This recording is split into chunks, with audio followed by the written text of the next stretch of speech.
the biggest problem really isn't a technical one, although you need to have a good program, but it's rising above the noise. I mean, there's the statistics I'm seeing now is there's between 150 and 200 new programs a day going on the App Store.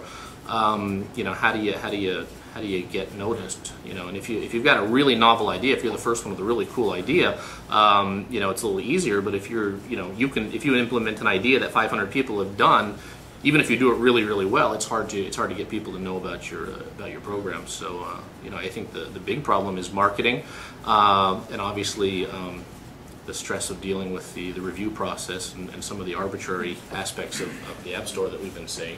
But in terms of how to monetize it, I don't know. Really successful. The formula that I'm saying is they're using a lot of social media. They're interacting with the people who use their programs on a regular basis. You've got things like Pocket God and Harbor Master. They keep releasing new levels that they don't charge for, so they sort of keep the game fresh.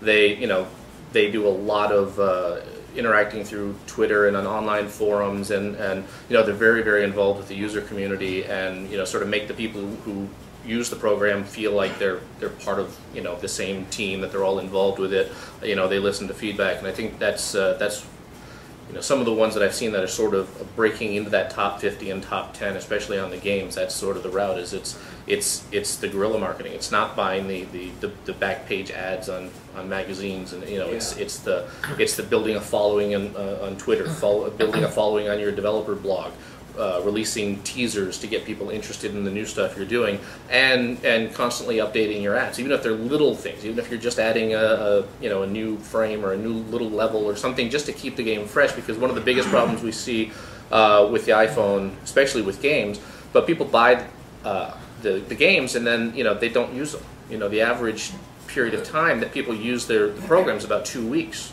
So to keep people interested in your program, you need to, you know, unless it's just an inherently useful app that people are going to want on their thing, and you know, if you're thinking of writing a tip calculator, it's been done.